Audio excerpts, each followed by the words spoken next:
شمشیر بے نیام حضرت خالد بن ولید part number 12 اپنا اسلامک اسٹوڈیو۔ ناظرین، مورخ کے مطابق مدینہ میں یہودیوں کی جانب سے پھیلائی گئی افواہ کو سچ مانا گیا اور مسلمانوں کے چہروں پر اس کے اثرات بھی دیکھے گئے۔ جب رسول کریم علیہ السلام تک یہ افواہ پہنچی اور یہ اطلاع بھی کہ بعض مسلمانوں پر خوف و ہراس کے اثرات دیکھے گئے ہیں، تو رسول کریم علیہ السلام نے باہر آ کر لوگوں کو جمع کیا اور اعلان کیا، کیا اللہ کے نام لیوا صرف یہ سن کر ڈر گئے ہیں کہ قریش کی تعداد زیادہ ہوگی؟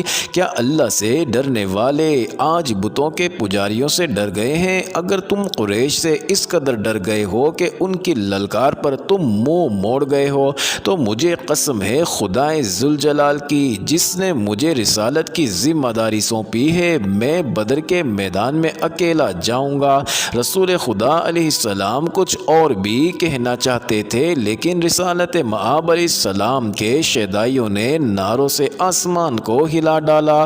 ناظرین، یہ سراغ نہ مل سکا کہ افواہ کس نے اڑائی تھی، لیکن رسول اللہ صلی اللہ علیہ وسلم کی پکار پر قریش کی پھیلائی ہوئی افواہ کے اثرات زائل ہو گئے اور مسلمان جنگی تیاریوں میں مصروف ہو گئے۔ دن تھوڑے سے رہ گئے تھے۔ کوچ کے وقت مسلمانوں کی تعداد 1500 تھی، ان میں صرف 50 گھڑ سوار تھے۔ جن یہودیوں کو افواہ پھیلانے کے لیے مدینہ بھیجا گیا تھا، انہوں نے واپس آ کر بتایا کہ افواہ نے پہلے پورا کام کیا تھا، لیکن ایک روز محمد صلی اللہ علیہ وسلم نے مسلمانوں کو اکٹھا کر کے چند ہی الفاظ کہے تو مسلمان بدر کو کوچ کے لیے تیار ہو گئے۔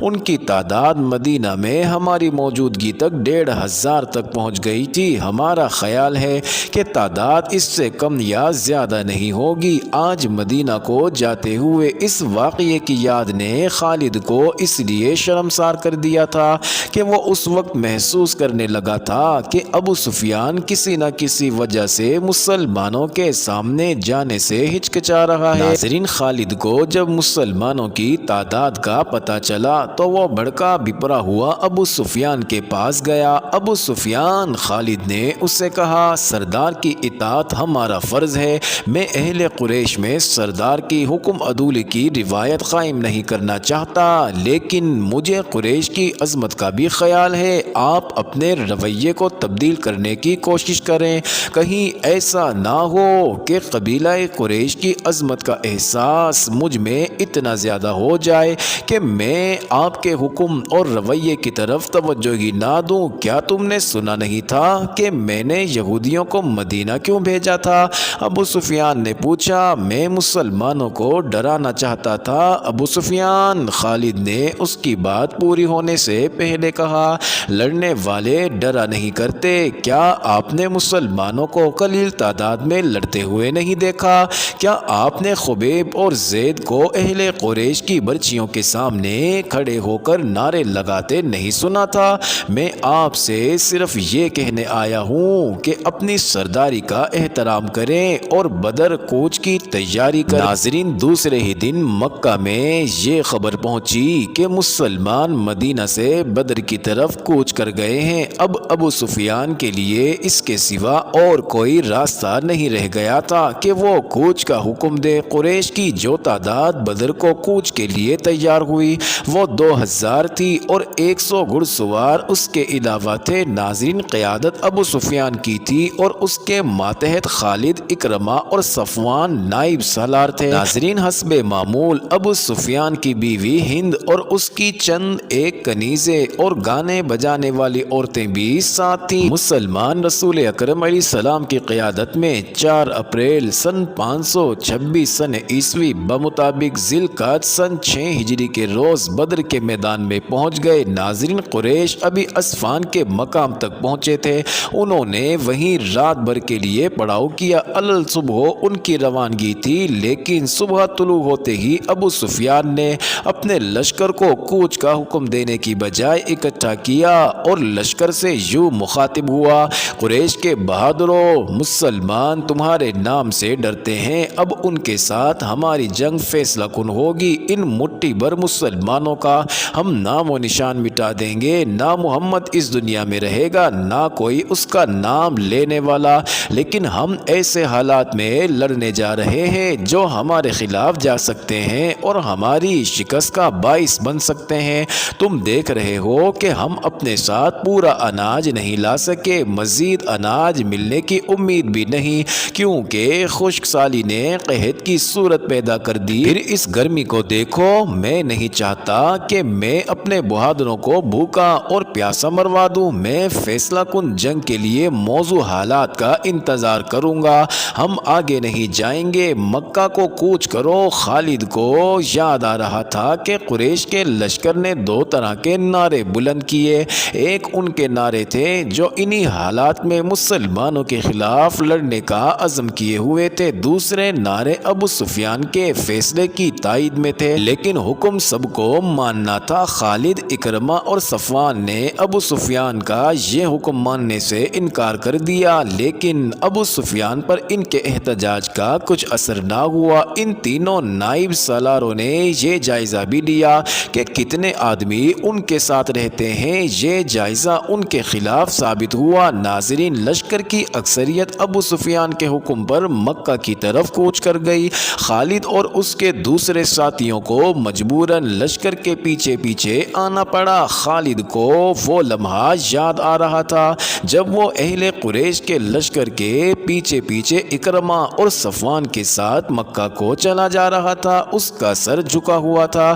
ناظرین، یہ تینوں ایک دوسرے کی طرف دیکھ بھی نہیں رہے تھے، جیسے ایک دوسرے سے شرمسار ہو۔ ناظرین، خالد کو بار بار یہ خیال آتا تھا کہ لڑائی میں اس کی ایک ٹانگ کٹ جاتی، بازو کٹ جاتے، اس کی دونوں آنکھیں ضائع ہو جاتی تو اسے یہ دکھ نہ ہوتا جو بغیر لڑے واپس جانے سے ہو رہا تھا۔ ناظرین، اس وقت وہ اس طرح محسوس کر رہا تھا جیسے اس کی ذات مٹ چکی ہو اور گھوڑے پر اس کی لاش مکہ کو واپس جا رہی ہو۔ نبی کریم علیہ السلام کا قتل اس کا عزم اور عہد تھا جو وہ پورا کیے بغیر واپس آ رہا تھا۔ ناظرین، یہ عزم بچھو بن کر اسے ڈس رہا تھا، اسے بہت کچھ یاد آ رہا تھا، یادوں کا ایک ریلا تھا جو ختم نہیں ہو رہا تھا۔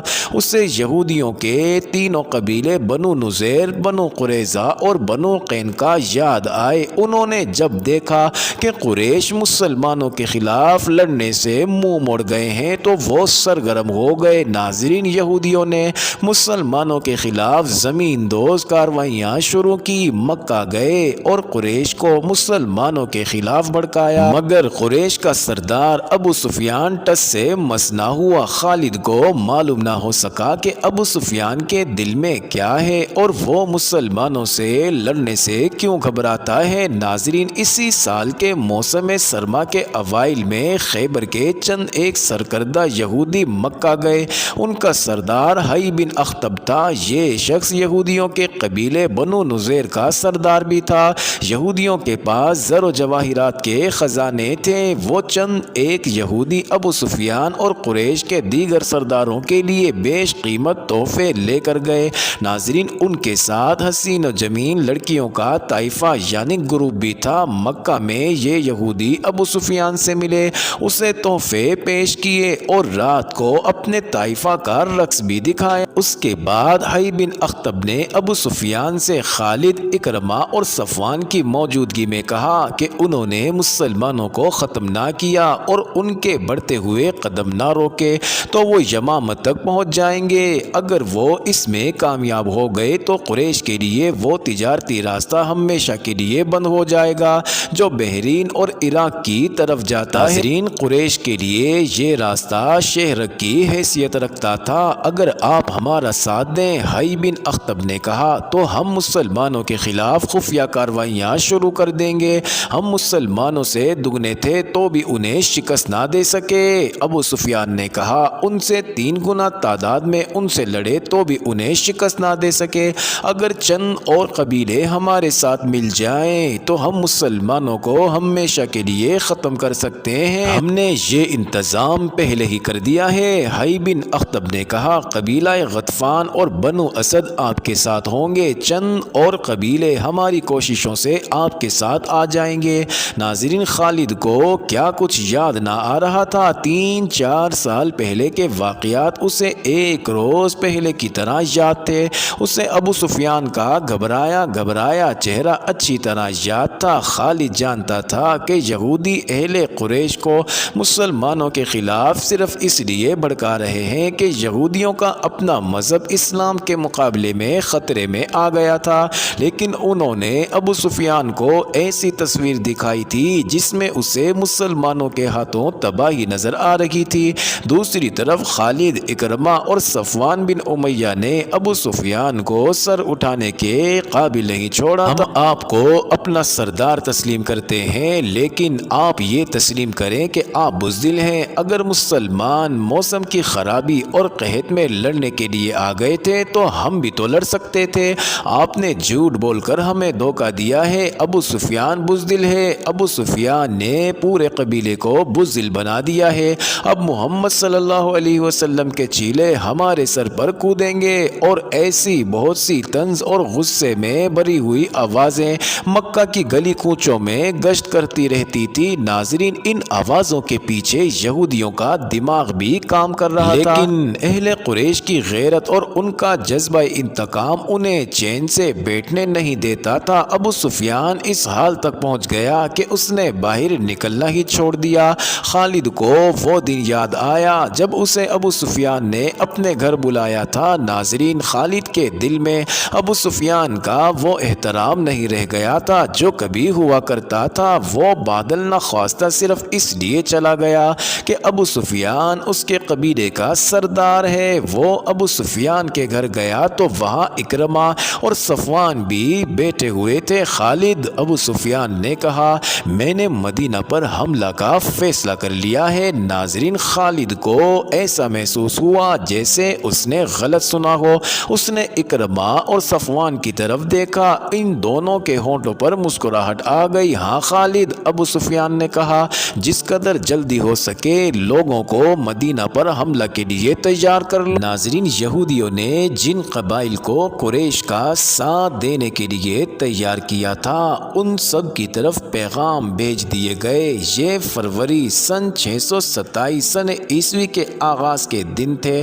مختلف قبائل کے لڑاکا دستے مکہ میں جمع ہونے لگے۔ معزز ناظرین، یہ انٹرسٹنگ ویڈیو جاری ہے۔